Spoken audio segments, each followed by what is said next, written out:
নমস্কার। গল্পের তরীতে সকল শ্রোতা বন্ধুদের স্বাগত জানাই। গল্পের তরীতে আজ আপনাদের পড়ে শোনাব শ্রদ্ধেয় লেখক বিভূতিভূষণ বন্দ্যোপাধ্যায়ের লেখা একটি ছোট গল্প, মরীচিকা।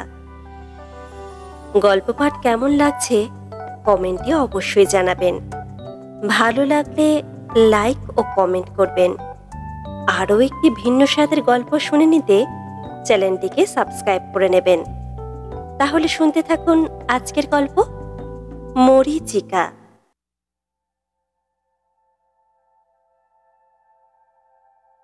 কাল রাত্রে গ্রামের লোকের ঘুম হয় নাই ভালো। আজ চাটুজ্জে নাতনিকে দেখিতে আসিবার দিন। গ্রাম শুদ্ধ মেয়ে পুরুষ সেখানে আজ নিমন্ত্রিত। কিন্তু শুধু নিমন্ত্রণের আনন্দই যে এদের ঘুম না হইবার একমাত্র কারণ তাহা নয়। ছোট্ট গাঁ, সব শুধু ঘর 50 লোকের বাস। কেহ বিদেশে যায় না, চাকুরি করে না, পরিবার দরকারও নাই। সামান্য জমি জমাটুকু নাড়িয়া চাড়িয়া প্রত্যেকে একরকম দিনপাত করে। কুল বেড়ে গ্রামের বাহিরে যে বড় একটা জগৎ আছে সে সম্বন্ধে কেউ কিছু জানেও না, জানিবার জন্য মাথাও ঘামায় না। তাই কাল যখন জানা গেল চাটুজ্জে বাড়িতে মেয়ে দেখিতে যে আসিতেছে সে কলিকাতার ছেলে ও কলেজে শিক্ষিত, তখন এই অদৃষ্টপূর্ব জীবটিকে দেখিবার ও তাহার সহিত কথাবার্তা কহিবার আনন্দটা খাওয়ার আনন্দকেও ছাপাইয়া উঠিল। তাছাড়া যে বর, সেই স্বয়ং আসিতেছে নিজের চোখে পাত্রী দেখিতে। আজকালকার ছেলেদের তাই ধরন। রেল স্টেশনে শেষ রাত্রে গরুর গাড়ি গিয়েছে, বেলা 10টার মধ্যে এখানে পৌঁছাইয়া যাইবে। রায়বাড়ির চণ্ডী মণ্ডপে একদিকে ভুসির বস্তা ও বিচালি স্তূপ সরাইয়া নতুন মাদুর পাতিয়া বসিবার জায়গা করা হইয়াছে। কারণ চাটুজ্জে বাড়িতে বাহিরের বসিবার ঘর নাই। পাত্রকে অভ্যর্থনা করিবার জন্য গ্রামের শখের যাত্রা দলের ছেলেরা কয়দিন হইতে গান বাজনার তালিম দিয়েছে। একটি ছোকরা মামার বাড়িতে বেড়াইতে গিয়া কলের গানে রিঝিয়া ও বক্তিয়ারের অভিনয় শুনিয়া মুখস্থ করিয়াছিল। গ্রামের আবাল বৃদ্ধ বনিতাকে বহুবার শুনাইয়াছে। আজ সেও একবার বক্তৃতা প্রদর্শনের জন্য অধীর হইয়াছে। সকাল হইতেই চণ্ডী মণ্ডপে লোকজনের জটলা। তাহারা ঘন ঘন তামাক খাইতেছে, নানা বিষয়ে গল্পগুজব করিতেছে। বিশ্বাস মহাশয়ের এক দূর সম্পর্কের ভাই কলিকাতার কোন গদিতে বিল সরকারের চাকুরি করিত। কলিকাতার গল্প বিশ্বাস মহাশয় তাহার মুখে অনেকবার শুনিয়াছেন। সম্প্রতি তিনি তাহাই মুগ্ধ ও কৌতূহলী শ্রোতৃমণ্ডলীর সম্মুখে বলিতেছিলেন। পাঠশালার গুরু নিতাই সামন্ত আঙুল দিয়া দেখাইয়া বলিল, ওই যে গরুর গাড়ি ফিরছে, বাঁশঝাড়ের আগালে পড়ে জুলির পথটা বুঝে গিয়েছে কিনা, তাই ঘুরে আসছে বোধ হয়। সকলেই গরুর গাড়িটা দেখিল, কিন্তু কেহই বিশ্বাস করিল না যে পাত্র আসিতেছে। গরুর গাড়িটা ঘুরিয়া পিছনের পথ দিয়ে আসিতেছিল। কেহই দেখিতে পাইল না ছইয়ের মধ্যে লোক বসিয়া আছে কিনা। মিনিট 5-6 পরে কলেজের ছেলেটি আসিয়া মাদুরে বসিয়াছে। তাহাকে ঘেরিয়া রথ যাত্রার ভিড়। ছেলেটির বয়স 23-24 কি 1-8 বছর বেশি, রং ফর্সা, গায়ে মটকার পাঞ্জাবি ও চাদর, চোখে চশমা। সে বৃদ্ধ বিশ্বাস মহাশয়ের কাছে প্রথম ট্রেনটা ফেল হওয়ার গল্প করিতেছিল। সবাই হাঁ করিয়া শুনিতেছিল। প্রথমে যদুভরের কীর্তন গান শুরু হইল। তারপর দুলার মুখুজ্জে শ্যামা বিষয়ে গাহিলেন। একজন বেহালা বাজাইল, তারপর রিজিয়া ও বক্তিয়ার। গ্রামের সাতপরি মুখুজ্জে এইবার তার ছেলে তিনটিকে সঙ্গে লইয়া চণ্ডী মণ্ডপে উঠিলেন।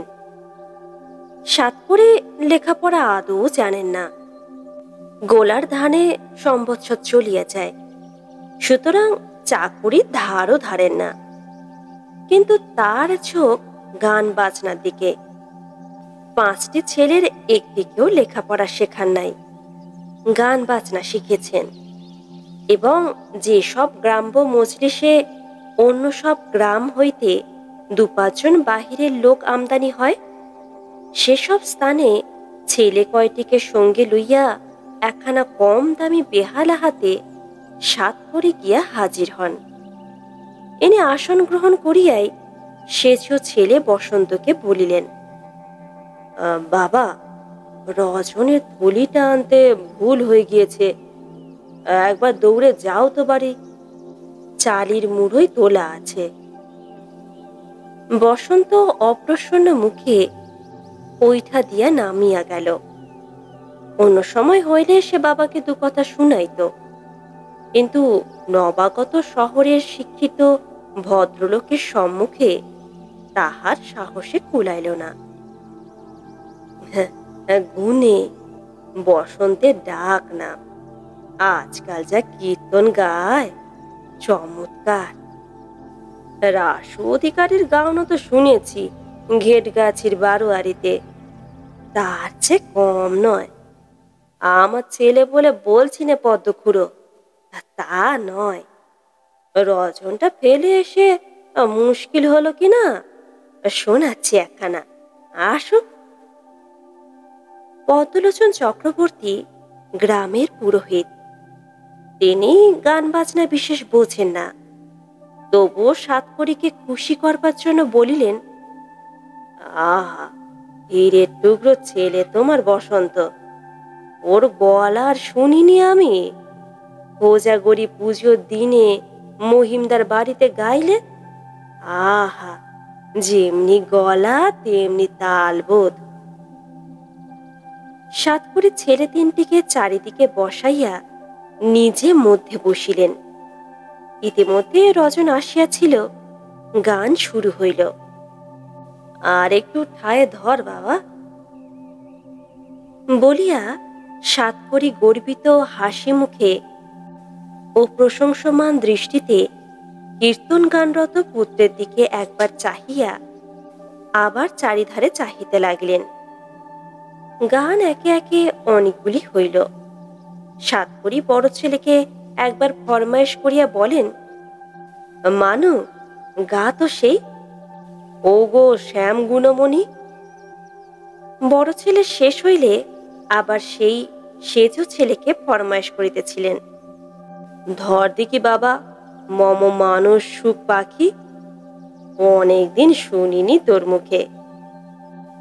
কৈলেশ খুড়ো, একটু ঠেকা দিয়ে যাও না, ভালো গান খানা।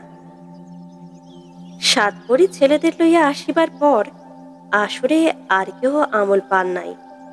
সাতপরি নিজের ছেলেদের নিয়ে বাহবা দিয়া হাসিয়া চোখ বুজাইয়া ঘাড় দলাইয়া ফরমায়েশ করিয়া এমন জমাইয়া তুলিলেন যে আর কাহারও আমল পাইবার জো ছিল না। খানিকটা পরে আগন্তুক শহরের ছেলেটি কি কথায় কলেজের গল্প তুলিল। সে নূতন কলেজে ভর্তি হইয়াছে, বয়স অল্প, দেখিতে সুশ্রী। এই ধরনের অজপাড়া গায়ের লোকজনের মাঝে কথা বলিয়াও সুখ আছে। তাহার ইংরাজি বকুনি মিশানো কথাবার্তায় সাতপরি ভয় খাইয়া গেলেন। ছেলেটি বলিতেছিল, এসব পাড়া গায়ে সেসব কেই বা বোঝে, এডুকেশন না থাকলে কি একটা জাত কখনো উঠতে পারে? কলেজে আজকাল মেয়েরাও পড়েছে, MA BA পর্যন্ত পাশ করছে। সেসব দিন কি আর আছে? দেখে আসুন একবার কলকাতায় গিয়ে। মেয়েদের এত লেখাপড়ার কথা এই গ্রামে কেহ শোনে নাই। কৈলাস ভট্টাচার্য বিস্ময়ের সুরে বলিলেন, মেয়েরা এমএ বিএ পাস দিচ্ছে? বলো কি বাবাজি? কই, এ কথা শুনিনি তো। হে, পাড়াগায়ে বসে শুনবেন কোথা থেকে? ছেলেরা যেখানে কখনো স্কুলের মুখ দেখেনি, সেখানে মেয়েদের লেখাপড়ার কথা তো ভাবতেই পারবেন না। ওদিকে সাতকড়ি মুখুজ্জে একটু অপ্রতিভ হইলেন। শুধু অপ্রতিভ নয়, কোথায় যেন তিনি নিজেকে অপমানিত বিবেচনা করিলেন। পাঁচটি ছেলের কোনোটিকে লেখাপড়া শেখানোর কোনো চেষ্টা করেন নাই। গান বাজনা শিখিলে ভদ্র সমাজে, মজলিসে সর্বত্র সম্মান ও গৌরব লাভ করা যাইবে, এতদিন তিনি ইহাই জানিয়া আসিয়াছেন। ছেলেগুলিকে সেই অনুসারেই মানুষ করিয়াছেন। কুলবেড়ের বাহিরের বড় জগৎটাতে যে অন্য ধরনের হিসেব নিকেশ প্রচলিত, তাহাদের খোঁজও তিনি জানিতেন না। তিনি নিঃশব্দে তার বেহালাখানা খেরোর খোপের মধ্যে পুরলেন। রজনীর থলিটা সবার অলক্ষ্যে বড় ছেলের হাতে তুলিয়া দিলেন। একটু পরে জলযোগের ডাক পড়িল। ইহাও কেবলমাত্র ভাবী পাত্রের জন্য নহে, গ্রামস্থ সকল নিমন্ত্রিত ভদ্রলোকের জন্য। ছেলেটি এই প্রথম পাত্রের বাড়ি দেখিল। দেখিয়া একটু নিরাশ হইল। চার পাঁচখানি খড়ের বড় বড় ঘর, সামনের উঠানে বড় বড় গোটা কত গোলা, দক্ষিণে একটা পুকুর, একটা বাতাবি লেবুর গাছ ও গোটা কতক নারিকেল গাছ। পাত্রের দিদিমা বাড়ির কর্ত্রী, তিনি গ্রামশুদ্ধ লোককে আদর করিয়া বসাইলেন, জলযোগের ব্যবস্থা করিলেন। ক্রমে বেলা চড়িয়া গেল। মধ্যাহ্ন ভোজন মিটিতে 2টা বাজিল। ছেলেটি একটু অবাক হইল ইহাদের ভোজনের পরিমাণ দেখিয়া। একটি 15 বছরের বালকও যাহা খাইল, তাহা তার নিজের 3 বেলার খোরাক। বেলা যখন 5টা, তখন কৈলাস ভট্টাচার্য আসিয়া বলিলেন, বাবাজি, ওঠো একবার, মেয়েটিকে দেখো। বাবাজি বলি, তোমার সঙ্গে তো সম্পর্কই বাঁধল, মেয়ে দেখে অপছন্দ হবে না। তবে তো শহর বাজার নয়, একটু আধটু যা ত্রুটি তা তোমাকে শুধরে নিতে হবে বই কি। এসো বাবাজি। আবার চাটুজ্জে বাড়ির চণ্ডীমণ্ডপে অনেক লোক জড়ো হইয়াছে। গতিক দেখিয়া মনে হয় অতকার মতো একটা উৎসবের ব্যাপার ইহাদের গ্রামে অনেক কাল ঘটে নাই। অন্তত আগন্তুক ছেলেটি তাহাই মনে হইল। নতুবা গৃহস্থ বাটিতে মেয়ে দেখাইন রূপ সামান্য ব্যাপারে গ্রাম শুদ্ধ লোকের এত উৎসাহ কেন? মেয়ে দেখিয়া ছেলেটি সন্তুষ্ট হইল। বেশ স্বাস্থ্যবতী, রং খুব ফর্সা না হইলেও মানানসই, মুখশ্রী সুন্দর, বড় বড় চোখ। কেবল ইহাদের চুল বাঁধিবার ধরন সে পছন্দ করিল না। পাতা কাটা খোঁপা শহর হইতে কোন কালে উঠিয়া গিয়াছে, আর ইহারা সেটাকে এখনো ফ্যাশন বিবেচনা করে। তাছাড়া অত গহনা কেন গায়ে? গহনার ভারে মেয়েটি যেন বিব্রত হইয়া পড়িয়াছে। দিদিমা সজল চক্ষে বলিলেন, ওকে না গিয়ে দাদা ভাই, ও আমার যেমন মেয়ে তেমন মেয়ে এদিকে নেই, এ আমি বড় গলা করে বলতে পারি। ওর মা আমাকে ফাঁকি দিয়ে চলে গেল, মেয়ে তখন 3 মাসের। সেই থেকে আমার কাছে মানুষ, আমারও তো ও ছাড়ার কেউ নেই। ওর বাবার খোঁজ নেয় না, সে আবার বিয়ে করেছে, ছেলে পুলেও হয়েছে, সে এদিক মারায় না। তোমার হাতে মেয়েটিকে তুলে দিয়ে নিশ্চিন্তে হই। তারপর যা রইল সবই তোমাদের। কর্তারা যা করে রেখে গিয়েছেন তাতে চাকরি করে খেতে হবে না। আমাদের বাড়িতে চাকরি কখনো কেউ করেনি। কৈলাস ভট্টাচার্য বলিলেন, এ গায়ে কখনো কেউ চাকরি করেছে বউ ঠাকুরন? আপনাদের কর্তাদের কথা তো বাদই দিন, তারা তো ছিলেন গায়ের মালিক, মাথার মণি। আমাদের কর্তারা কি আমরা কখনো গায়ের বাহিরে অন্যের চেষ্টায় পা বাড়িয়েছি? রাম, এই যে দেখছো বাবাজি উত্তরের মাঠ, এসব লাখরাজ, একেবারে সেই রতনপুরে নীলকুঠি পর্যন্ত। তবে এদের বাড়িতে পুরুষ মানুষ নেই, একা বউ ঠাকুরন আছেন, মেয়ে মানুষ, তাই চাষবাস হয় না। নইলে 60-70 বিঘে খাসে আমন ধানের জমি রয়েছে, দুটো বড় পুকুর রয়েছে, চাষ করলে ভাবনা কিসের? এই দেখছো বটে খড়ের ঘর, এ গায়ে সকলেই এদের প্রজা। ছেলেটির নাম সুরেন। আহারাদির পরে সে বাড়ির চারিধারে ঘুরিয়া দেখিল। কলিকাতায় থাকিবার আজকাল বড় কষ্ট। পড়াশুনো শেষ করিয়া চাকুরির বাজারও সুবিধা নহে। যদি এখানে বিবাহ করিয়া সম্পত্তি পাইয়া বাস করা যায়, এ পল্লীগ্রামের শান্তি ও নির্জনতার মধ্যে শহরের উগ্র জীবন সংগ্রাম হইতে বেশ দূরে নিশ্চিন্তভাবে চমৎকার জীবন কাটিবে এখন। সুরেন জিজ্ঞাসা করিল, আচ্ছা, এ জমিটা পড়ে আছে কেন ভট্টাচার্য মশাই? ওই যে তোমাদের বললাম বাবাজি, এ বাড়িতে চাষ করবার মানুষ কই? বুড়ি একা তো সব দিক দেখতে পারে না। তোমার সঙ্গে যদি বিধাতা যোগাযোগ ঘটিয়ে দেন, তবে তুমি এসব নিজের হাতে নাও না। তোমায় তাহলে কি কারুর চাকরি করতে হবে? পায়ের ওপর পা দিয়ে চাটুজ্যেদের 7 পুরুষ এই ভিটিতে দুধ ঘি খেয়ে কাটিয়ে গিয়েছে, তোমারও কাটবে। সুরেন নিজের মেষের কথা ভাবিতেছিল, জানলাহীন ছোট্ট ঘরটার কথা ভাবিল।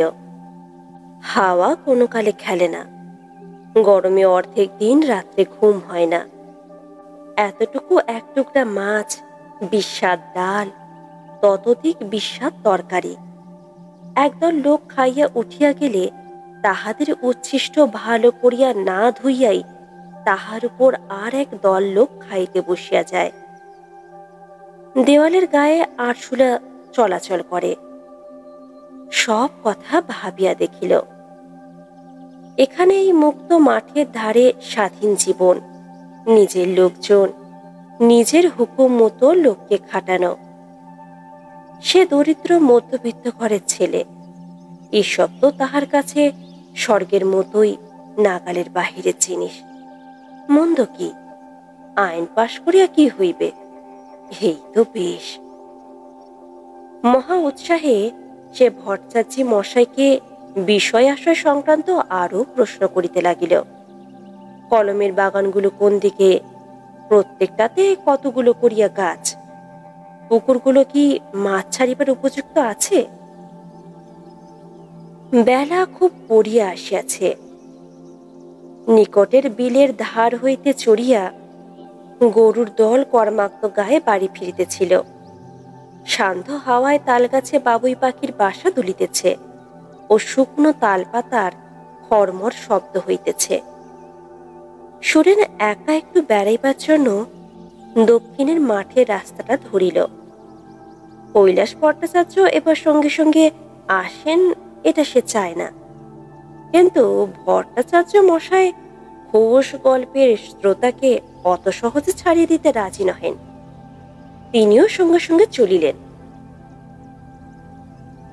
শুভ রত্নপুরের খড়ের মাঠটার সালিয়ানা 300 টাকা আয় ছিল বাবাজি। বাড়ুজ্যে কিনে তো বোঝেন না, ওকে ঠকিয়ে সেটা 12 ভূতে খাচ্ছে। তুমি দেখে শুনে খাসে আদায় করবে, শিখিয়ে দিলাম তোমায়। সন্ধ্যার পরে আবার অনেকে চণ্ডী মণ্ডপে জড়ো হইল। সুরেন এবার যেন এখানকার এই সকল আনন্দ স্রোতে নিজেও ভাসিয়া গেল। সাতকড়ির বেহালা 2-3 বার ফরমাইশ করিয়া শুনিল। তার ছেলের কীর্তনের তারিফ করিল। সাতকড়ি বলিল, গায়ের সব ছেলেরা আমায় ধরেছে, তোমায় বলতে সাহস করে না। বাবাজি, এবার ওরা একটা শখের দল খুলেছে, তোমায় কিছু চাঁদা দিতে হবে। তিনি আরও কি বলিতে যাইতেছিলেন, এমন সময় একটা লোক হাসি মুখে চণ্ডী মণ্ডপে উঠিয়া হাত তুলিয়া সকলকে নমস্কার করিল। সাতকড়ি বলিলেন, এসো মাস্টার, বসো। স্কুল ছেড়ে দিয়ে এলে? সুরেন বাবাজি, এর সঙ্গে তোমার আলাপ নেই। ইনি পাশের গায়ে স্কুল খুলেছেন, খুব ভালো মাস্টার। নিভাননীকে ইনি একবেলা ইংরেজি পড়ান। মাস্টার সুরেনের দিকে চাহিয়া দাঁত বাহির করিয়া হাসিল। তাহাকে দেখিয়া সুরেনের মনে বিশেষ ভক্তির উদ্রেক হইল না। এমন তেল মাখিয়াছে যে কানের পাশ দিয়া গড়াইয়া পড়িতেছে। মুখ পানে লাল, বোকার মতো হাসিটা। ইংরেজি অধ্যাপক বটে, ভাবি পত্নীর ইংরেজি শিক্ষাটা হইতেছে ভালোই। মাস্টার জুটিয়াছে যখন এমন। মাস্টার বসিয়া বকবক করিতেছিল। নিজের কৃতিত্ব ব্যাখ্যা করিবার সুযোগ কে ছাড়ে? কি করিয়া নিভাননীকে অক্ষর চিনাইল, কি করিয়া এবিসি লিখিতে শিখাইল, সেই সব বলিল। মাস্টারের কথা শুনিয়া সুরেনের মনে হইল ফার্স্ট বুকের গোড়ার গল্প তার ইংরেজি ভাষা জ্ঞানরূপ সৌধের সর্বোচ্চ সীমা। অতএব ছাত্রীর বিদ্যা কিরূপ হইতেছে তাহা সহজে অনুমান করা যাইতে পারে। কিন্তু কি করিবে সে? এই দূর পাড়াগাঁয়ের অশিক্ষিত মেয়েকে জীবন সঙ্গিনী করিয়া লওয়া ছাড়া গত্যন্তর নাই। মেষের দেনা মিটাইতে না পারিলে আগামী মাসে ছাড়িতে হইবে। চারিধারে বন্ধু বান্ধব মহলে দেনা দেনা। কলিকাতায় আর কতদিন টিকিয়া থাকা চলিবে? ভাগ্যে সে এই মেয়ের বাপের এক বন্ধুর নিকট হইতে মেয়ের সন্ধান পাইয়াছিল। তিনিও তাহার মেশেই থাকেন। তাহার চিঠি লইয়াই সে এখানে আসিয়াছে মেয়ে দেখিতে। পাল্টি ঘর দেখিতে সুশ্রী, কলেজে পড়াশোনা করিতেছে। ইহাদেরও আপত্তি হইবার কথা নয়। কিন্তু একটা গোলমাল আছে, সে কথা এখনো পর্যন্ত সে কাহাকেও বলে নাই, কারণ কেহ তাহাকে জিজ্ঞাসা করে নাই। সে অতি দরিদ্র, তাহার নিজেদের ঘর বাড়ি পর্যন্ত নাই। তাহার বাবা চিরকাল শ্বশুরালয়ে বাস করেন, সেকালের ঘর জামাই। ইহাদের কথাবার্তায় সে বুঝিতেছে যে শিক্ষিত ও শহুরে পাত্রের হাতে মেয়ে দিলে মেয়ে শহর বাজারে বাসায় থাকিবে, গাড়ি ঘোড়া চড়িবে, গহনাগাটি পরিবে। ইহা মেয়ের দিদিমার একটা স্বাদ, এবং সম্ভবত মেয়েরও। কিন্তু তাহার দ্বারা কোনো স্বাদই যে পূর্ণ হইবার নহে, সেই কথা খুলিয়া বলা হয় নাই। সে বন্ধু বান্ধবের নিকট হইতে জামা কাপড় চশমা ধার করিয়া আনিয়াছে বলিয়া ও চেহারাটা সুশ্রী বলিয়া উহাদের পক্ষে ধরিয়া লওয়া স্বাভাবিক যে সে অবস্থাপন্ন গৃহস্থ ঘরের ছেলে। ইহারা সন্ধান করিয়াও আসল ব্যাপার বাহির করিতে পারিত না, কারণ তাহার মামারা সত্যিই অবস্থাপন্ন। তাহার পিতামাতা ও ভাই বোনের সে বাড়িতে স্থান যে বাড়ির চাকরের চেয়েও নিচু, তাহা ইহারা বাহির হইতে বুঝিতে পারিবে কি? বিশেষত এই ধরনের সরল প্রকৃতির লোকেরা। নানাদিক ভাবিয়া সে এখানে আসিয়াছিল। মেষের ভদ্রলোকটির মুখে সে সবই শুনিয়াছে। মেয়ে জামাই এই সম্পত্তির উত্তরাধিকারী দাঁড়াইবে, সত্য বটে। সে এখন নয়, বৃদ্ধার মৃত্যুর পরে যদিও, তবু সারা জীবনের অন্য সমস্যার মীমাংসা বিবাহের সঙ্গে সঙ্গেই হইয়া যাবে। কিন্তু সে যদি অবস্থা গোপন করিয়া বিষয়ের লোভে এখানে বিবাহ করে, যদি সে কাহাকে কিছু না ভাঙে, হয়তো ইহারা কোনো অনুসন্ধান করিবে না তাহার বিষয়, হয়তো বিবাহ হইয়া যাইবে। কিন্তু সে কাজের পরিণাম ভালো নয়। ইহার পর স্ত্রী পর্যন্ত তাহাকে অশ্রদ্ধা করিবে। রাত্রে সুন্দর জ্যোৎস্না উঠিল। নবীন পল্লী প্রকৃতির একটি রহস্যাবৃত সৌন্দর্যের কুয়াশায় নিজেকে আবৃত করিয়াছে। সারা রাত সে ঘুমাইতে পারিল না। অত্যন্ত সহজেই এ বাড়ি, এ গ্রামের মাঠ, বন তাহার আপন হইতে পারে। কি করিবে সে? পরদিন সকালে উঠিয়া সে যাত্রার জন্য প্রস্তুত হইল। কিন্তু সেদিন সকালে কৈলাস ভট্টাচার্য তাহাকে নিজের বাড়িতে যাইতে বলিয়াছিলেন। সুরেনের আপত্তি তিনি শুনিলেন না। বলিলেন, বাবাজি, ভারী তো খাওয়াবো, দুটো মাছের ঝোল ভাত, তার জন্য কি তোমার ট্রেন ফেল করাবো আমি? সব সকাল সকাল হয়ে যাবে এখন। গাড়ি ধরিয়ে দেবার ভার আমার ওপর। তুমি এখন থেকে আপনার জন হতে চললে দুটো না খাইয়ে কি ছেড়ে দিতে পারি? খাওয়ার আয়োজন সকাল সকালই হইল। দুধ, মাছ, দই সব চাটুজ্জে বাড়ি হইতে পাঠাইয়া দিয়াছে। ইহাদের পুকুরে শেষ রাত্রে মাছের জন্য জাল ফেলা হইয়াছিল। চাটুজ্জে গিন্নিও উপস্থিত ছিলেন। কাছে বসিয়া যত্ন করিয়া খাওয়াইলেন। ছেলেটিকে সত্যিই তাহার ভালো লাগিয়াছিল। দেখিতে সুশ্রী, বুদ্ধিমান, অমায়িক, লেখাপড়া জানো তো বটেই।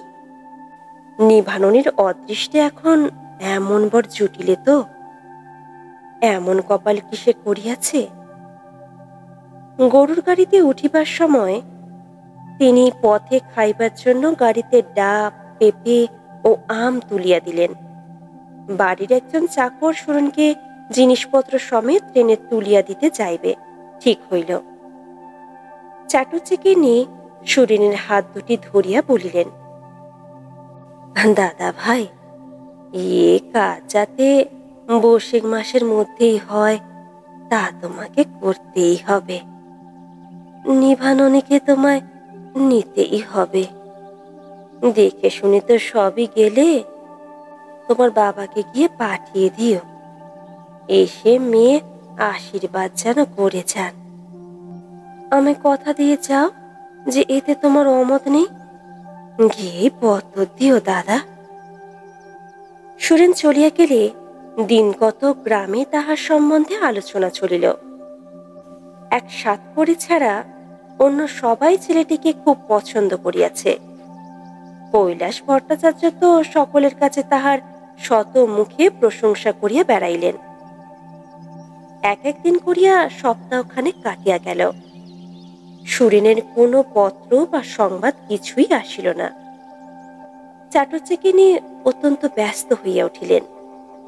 ক্রমে দিন 12 কাটিল, কোনো খবর নাই।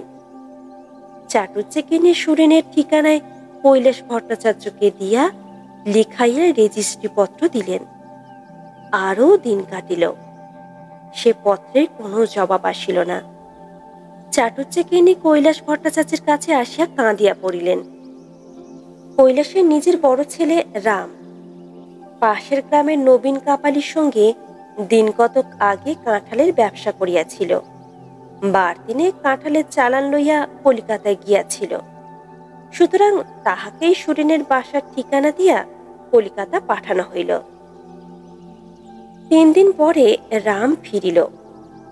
কলিকাতার মেসের সেই বাবুটি একখানা পত্র দিয়াছেন। সেখানে সে বাবার হাতে দিয়া চুপ করিয়া রহিল। কৈলাস পত্রখানা খুলিয়া পড়িলেন। সুরেন বাঁচিয়া নাই। এখান হইতে ফিরিয়া দিন কতক পরে সে নিজের দেশে অর্থাৎ মামার বাড়িতে যায়, পিতার সঙ্গে সব কথা খুলিয়া বলিতে। সেখানে কলেরা হইয়া মারা গিয়াছে। সময় কাহার জন্য অপেক্ষা করিয়া বসিয়া থাকে না। পরের শ্রাবণে নিভাননীর বিবাহর দিন স্থির হইয়া গেল। পাড়ার বড় চণ্ডীমণ্ডপটাতে আবার বিস্তৃত বরাসন পাতা হইয়াছে। দুপুরের পর হইতে গ্রামের ছোট ছেলেমেয়েরা জড়ো হইয়া ভিড় করিতেছে। গ্রাম শুধু সবারই আজ চাটুজ্জে বাড়ি নিমন্ত্রণ। শুধু ব্রাহ্মণ পাড়াটুকু যে তাহা নয়, শূদ্র ভদ্র সবারই। কৈলাস ভট্টাচার্য ব্যস্ত আছেন, কারণ চাটুজ্জেতে পুকুরে সব ছোট মাছ বলিয়া মহিমপুরের নিকারীদের মাছের বায়না দেওয়া হইয়াছে। মাছ এখনো আসিয়া পৌঁছায় নাই। বৈকালে বরের দল আসিল। বরের বাড়ি এদিকেই, গোটা 2 স্টেশন পরে। ইহাদের আনিতে বরের পালকি বাদে খান 5-6 গরুর গাড়িও স্টেশনে গিয়াছিল। বরযাত্রীদের মধ্যে বৃদ্ধের দলই বেশি, 2-1টি বালকও আছে।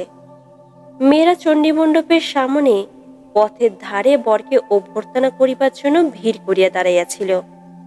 মেয়েটি হাঁড়ির ভিতর দৃষ্টিপ্রদীপ লইয়া কৈলাস ভট্টাচার্যের স্ত্রী অপেক্ষা করিতেছিলেন।